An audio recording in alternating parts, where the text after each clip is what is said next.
Viviane, e onde eu posso atuar, né? Como eu posso conseguir parcerias?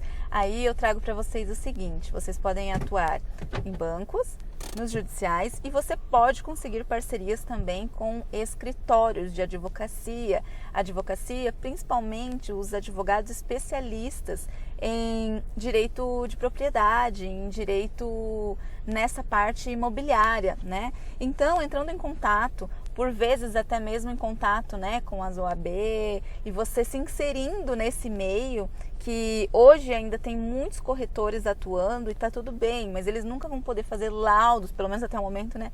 Laudos de avaliação, eles fazem parecer técnico, né?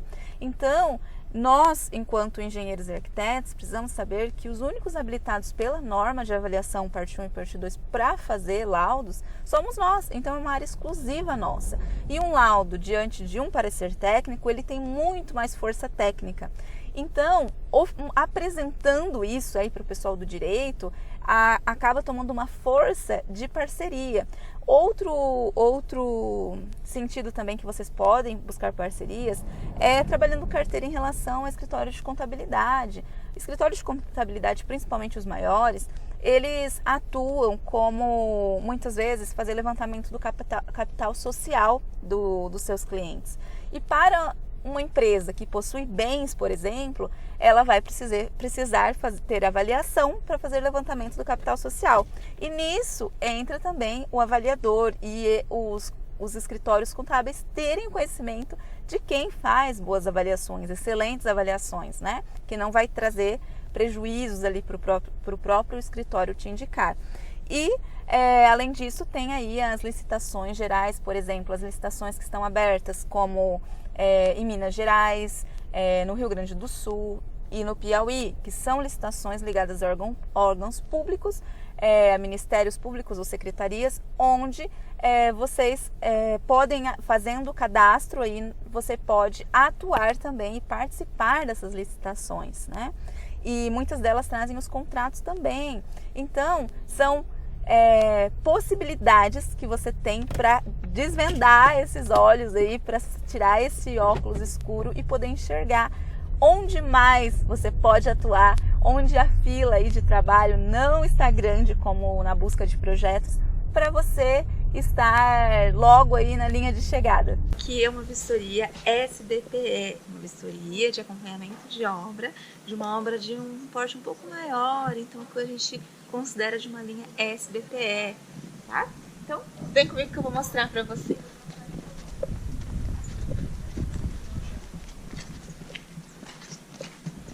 Bom dia, boa tarde já.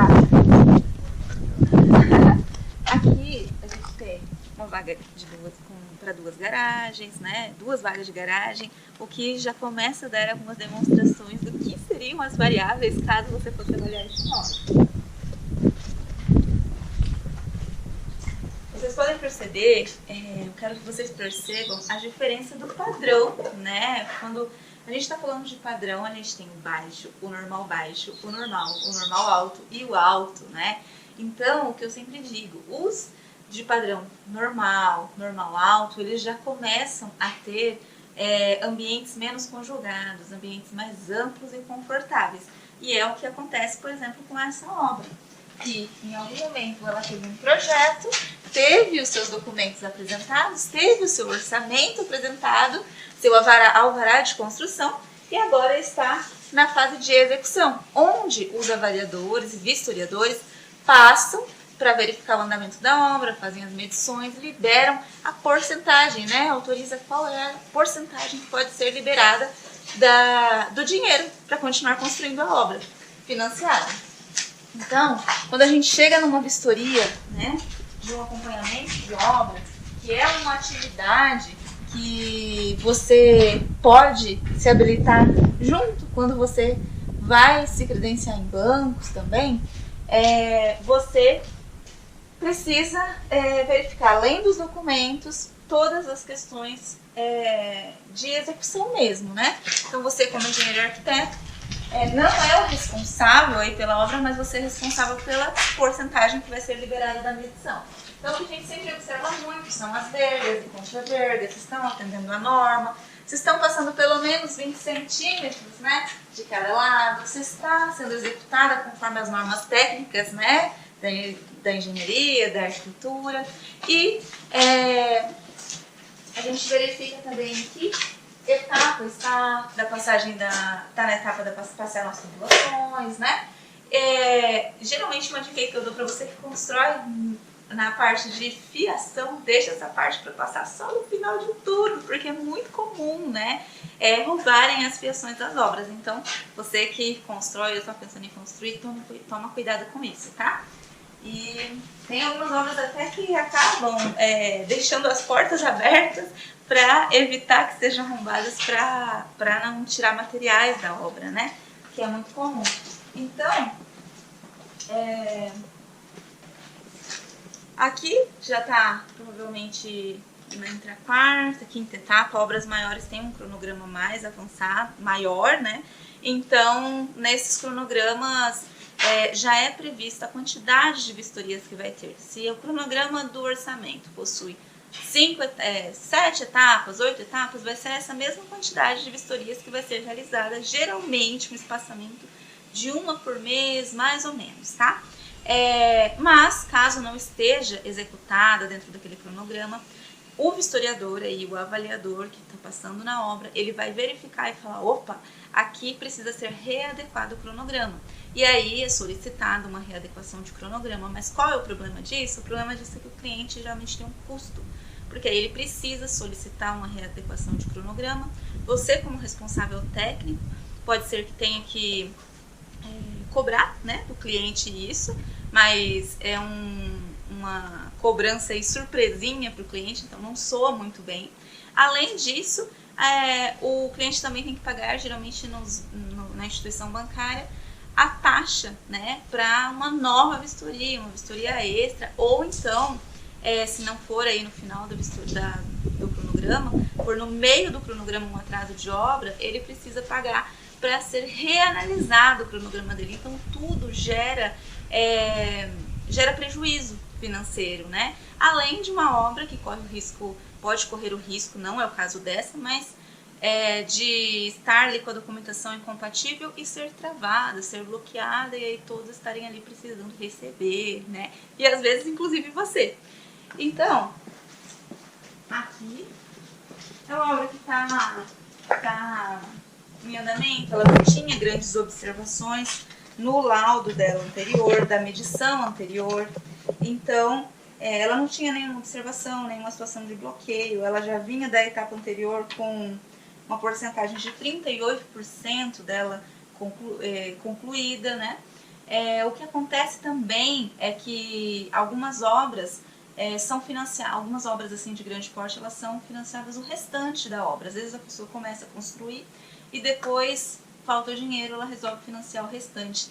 E isso também requer uma análise para financiamento.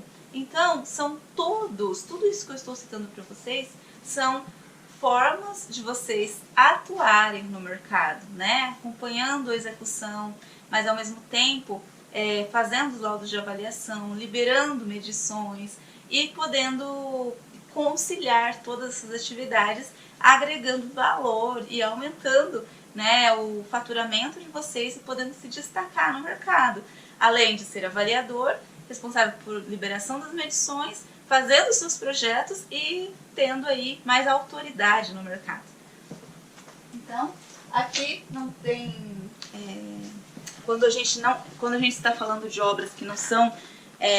que é SBPE, né, essa linha de financiamento, não é Minha Casa Minha Vida, nem Casa Verde e Amarela, aquelas questões de negativas são outras, né? Quando a gente está falando de Minha Casa Minha Vida, a gente está falando de área de serviço, tem que ter um I20 por I20, tem que ter, em alguns estados, né, o tanque instalado, tem que ter alguns requisitos mínimos, calçado em torno da edificação de 50 centímetros. Aqui, o que prevalece são as legislações municipais, estaduais, o Código Civil, por exemplo. A questão da janela menos 75 implicaria sim, mesmo não sendo Minha Casa Minha Vida, porque é uma questão, é do Código Civil, então é tanto para casas de pequeno porte quanto maior porte. Então, se você quer saber mais, continua acompanhando a gente para se destacar nesse mercado. Agora, eu quero que vocês percebam o seguinte para o desenvolvimento do senso de avaliador de vocês, para poderem aparecer nesse mercado aí com um grande diferencial. Quando você vê um imóvel, você consegue extrair dele as variáveis que você pode utilizar para fazer uma avaliação? Esse aqui é um caso de uma obra que já foi avaliada em algum momento, está fazendo as medições. Mas e se você tivesse que fazer uma avaliação de uma obra aqui com esse projeto arquitetônico para ser financiada? O que você olharia, né? Primeiro o padrão, né? O padrão, você teria ali o orçamento em mãos, o projeto em mãos e poderia verificar que materiais estariam sendo utilizados, qual o tamanho dessa obra e se os ambientes são assim, olha, confortáveis, abertos, né? E isso tudo influencia no padrão desse imóvel. Eu sempre oriento que vocês utilizem como padrão a tabela Cub-Sinduscon do estado de vocês, ou existe a possibilidade de utilizar como dando notas, né? 1, 2, 3, 4 padrões assim, mas você precisa utilizar o que te dá mais fundamentação técnica para a sua capacitação argumentativa. E também, por caso de você atuar com judiciais, para poder argumentar o laudo da outra parte, certo? Então aqui você usaria o padrão, você iria contar que tem 2 vagas de garagem, tem um espaço de 2 garagens cobertas. Nesse caso, isso também entraria como uma variável.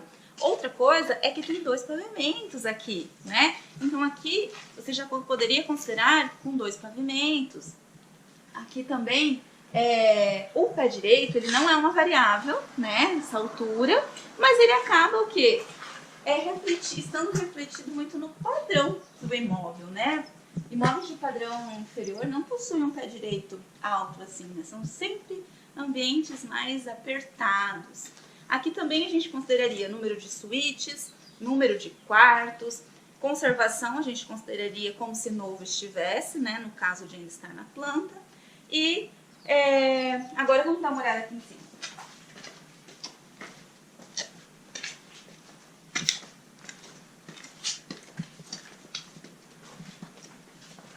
A localização também seriam variáveis importantes, né? A que distância está do polo valorizante, né? Qual a renda dessa região? Tudo isso são as características que vocês iriam extrair desse imóvel e lançar na sua coleta de dados e na sua avaliação para usar o método comparativo. Olha aqui. Outras questões também que às vezes influenciam esse não é o caso de ter piscina, mas quando tiver, também é uma variável extremamente importante para vocês utilizarem, se tem ou não tem, tá? Aqui, essa obra ela tá com o andamento em dia, tá adequada, né? E dentro do prazo, tá ok. A documentação a gente já deu uma olhada.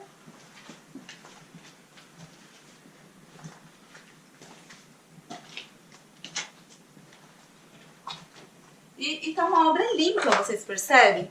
Isso não vamos dizer, não é tanto a função aí do avaliador, do vistoriador, mas a gente observa assim, se tá limpa, como tá essa obra, né? E lembrando que as vergas e contravergas, elas são 20 centímetros de cada lado. Aqui no caso, passaram, né? Foram até as extremidades, até os pilares. Não tem problema, tá? Mas o exigido é para acima de tantos centímetros de vão, precisa ter 20 centímetros de cada lado. Mas passou, está devidamente executado, então a gente passa.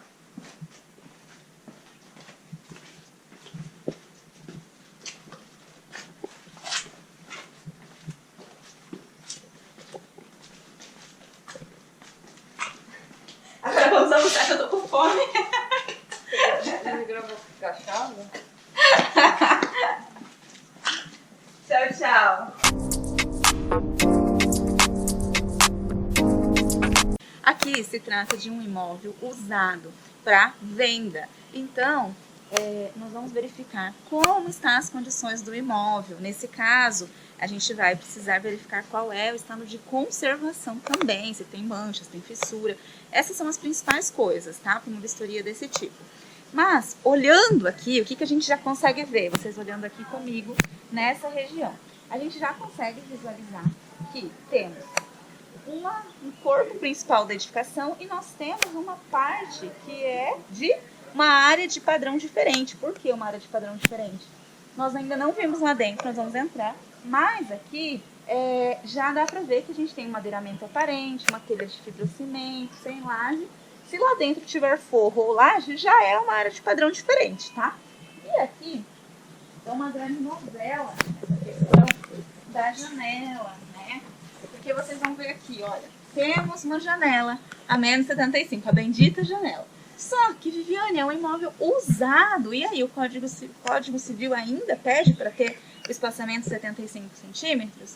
Nesse caso aqui, tem uma paredinha, nós vamos medir sim se tem 75 centímetros. Mas, supondo que não tivesse, essa janela estaria quase grudada aqui na divisa.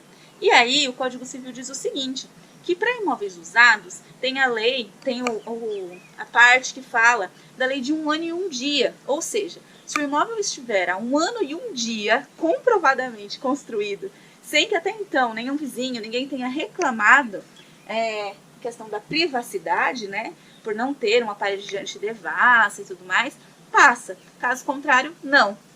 Então tem esse adendo aí.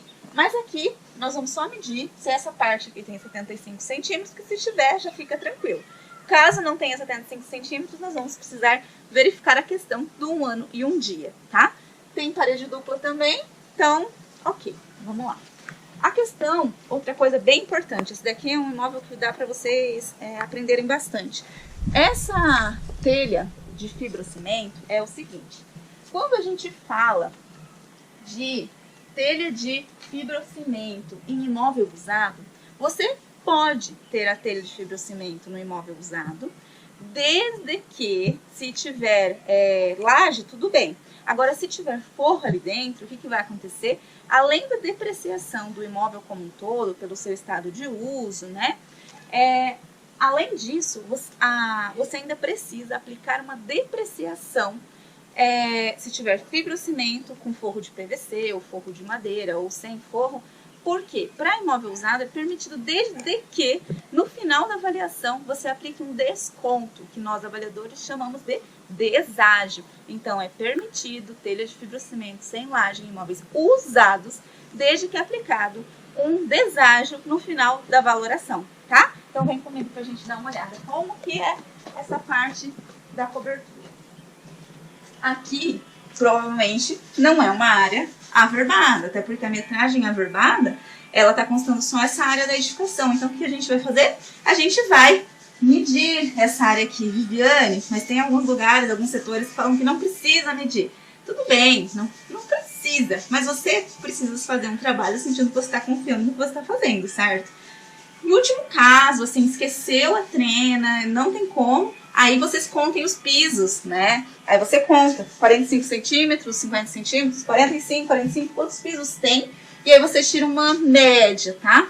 Mas, no geral, meçam. Vocês vão se sentir mais confiantes, mais seguros, né? Fazendo dessa forma. Então, a gente vai pegar essa medida aqui, de toda essa área que foi aumentada, ampliada. É uma área ampliada, uma área adicional, não averbada, de padrão diferente. Então, ela vai ter a depreciação por ser de padrão diferente, através, pegando a metragem que a gente medir aqui, multiplicar por um coeficiente 0,75, que é um coeficiente da norma de orçamento, referente a varandas, por não ter todo o fechamento, não ter toda a utilização de materiais que um corpo da casa teria normal, valendo 1, aqui vale 0,75. Então, a metragem que a gente pegar aqui, multiplicada por 0,75, vai fazer o quê? Vai derrubar essa metragem, né? Então, derrubando essa metragem, é aí que a gente soma com essa edificação e dá a área total do imóvel. Mas, ainda tem uma questão que você ainda tem que verificar num imóvel desse tipo. Olha o quanto é importante tudo isso para que você se sinta preparado, né? Para se destacar no mercado. Por quê? Além de tudo isso, você ainda precisa verificar se é uma área passível de averbação. Nesse caso, é uma área passível de averbação porque a casa era pequena, está num pedaço do lote, isso aqui é uma área Não é uma área fechada, né? Mas quando você tiver dúvida se essa área é uma área passível de averbação, ou seja, se um dia for averbar, ela pode ser regularizada diante do município, nesses casos, você pediria um projeto arquitetônico para contribuir para a confiabilidade do seu trabalho. Bora lá! E aqui a gente já pode ver que vai ser forro de madeira, né? Então, vai ser enquadrada no padrão baixo. A gente pode verificar também que as esquadrias são de ferro, que é característico, né, de um padrão baixo. Além disso, o que a gente precisa ver também é a conservação desse imóvel, né? Então, a conservação, ela vai estar enquadrada de acordo com o que a gente vê de características pelo uso, né? Ou pela depreciação do imóvel mesmo, tá? Ao longo do tempo, né? Então, aqui, não é fissura, né? Mas tem algumas... Aqui, por exemplo, precisaria ter tido tratamento contra cupim. Aqui, no caso, tem uma escadinha, mas não vai ser considerado como outro pavimento, porque é uma escadinha mais de caráter provisório, tá? E não definitivo. Até porque, se fosse definitivo, precisaria obedecer à legislação, que conteria a altura e a largura, né? Piso e espelho do degrau, de acordo com a fórmula, né, que estabelece isso. E também pé direito, né? Questão estrutural, né? Para esse mezanino, né? E a largura também teria que obedecer à largura mínima. E não é o caso. Só para vocês saberem, quando se tratar de estrutura de madeira no imóvel, vocês precisam ficar muito atentos à questão de tratamento contra cupim. Claro que quando se trata de imóvel usado, isso não é uma normativa, mas você, como responsável pela vistoria, pela avaliação, você tem que saber que isso é importante para a qualidade e, consequentemente, para a garantia do imóvel. Quando for imóvel novo, tem que ser apresentado um documento que comprove que foi aplicado um tratamento contra cupim, tá? E durante a execução também. Então, vamos dar mais uma olhada.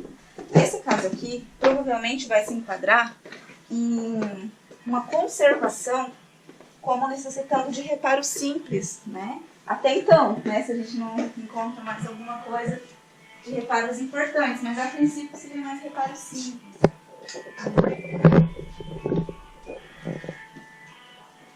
Sempre que vocês forem realizar vistorias, tomem o cuidado de verificar nas proximidades, nas extremidades assim das janelas, porque é muito comum ter fissuras de forma diagonal aqui, tá?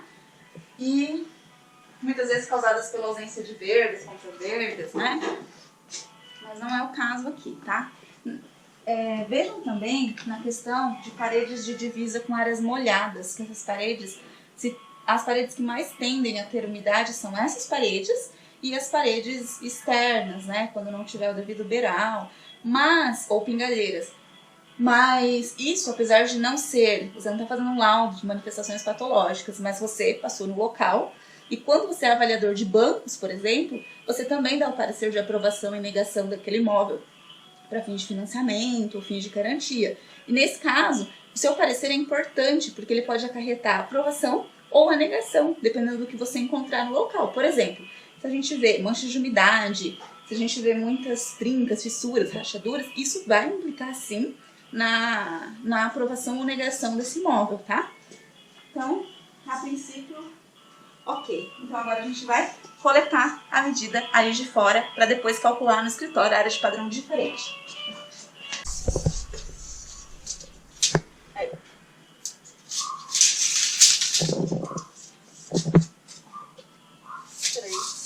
Três. Você pegou a caneta? Tá no meu cabelo. Ah, tá.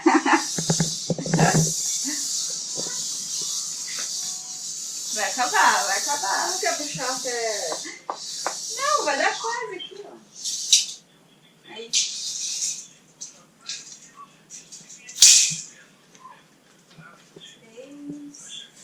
Ela é de 8, né? É. Então, espera aí. Tá. Hã? 8 tá aqui. Tá, beleza.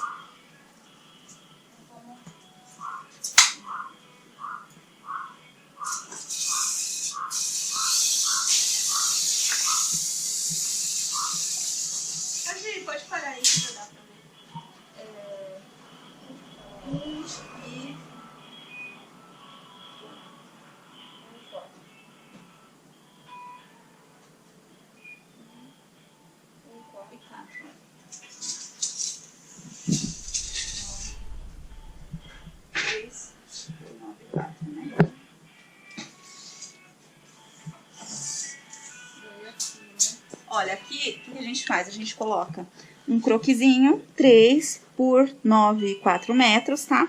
A gente anota que é telha de fibrocimento, sem laje, com madeiramento aparente, tá?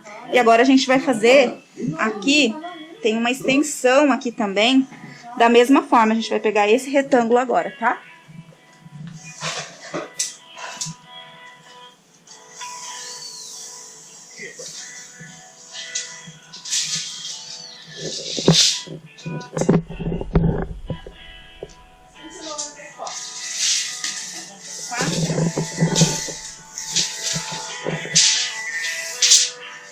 Dá pra pegar daqui, ó.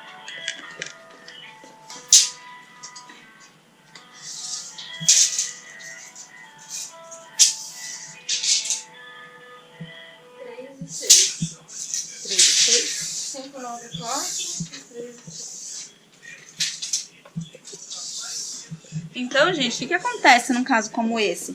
Geralmente, para ver uma área de padrão diferente, aqui, né, considerando que o imóvel, o resto do imóvel está aqui, a gente pega, calcula essa área, né, de padrão diferente, e a gente calcula essa área de padrão diferente, né? E aí a gente soma isso aqui para ver qual que é a metragem da área de padrão diferente, quantos metros quadrados. A gente multiplica isso por 0,75, vai dar uma área, uma metragem quadrada menor. E aí a gente soma com a área do corpo principal da edificação. E é esse resultado aqui de área total que a gente vai lançar na avaliação. Isso aqui muita gente erra, tá? E erra porque, até mesmo para entrar em instituições bancárias, ou erra também para processos judiciais, onde isso aqui, em brigas judiciais, é muito comum haver partes do imóvel. Tudo que me falaram nesses 2 dias, já coloquei o chip no... E é muito comum acontecer essas áreas de padrão diferente em brigas judiciais, imóveis que já são usados, imóveis antigos, imóveis grandes, já foi feito puxadinho, puxadinho, puxadinho. Então, nesses casos, você precisa estar preparado para não ser questionada ou para saber questionar a outra parte, né, outro assistente, ou se defender nesse caso.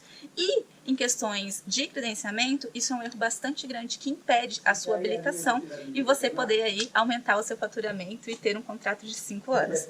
É isso, gente. Esse aqui foi a nossa última vistoria hoje e beijo, até a próxima!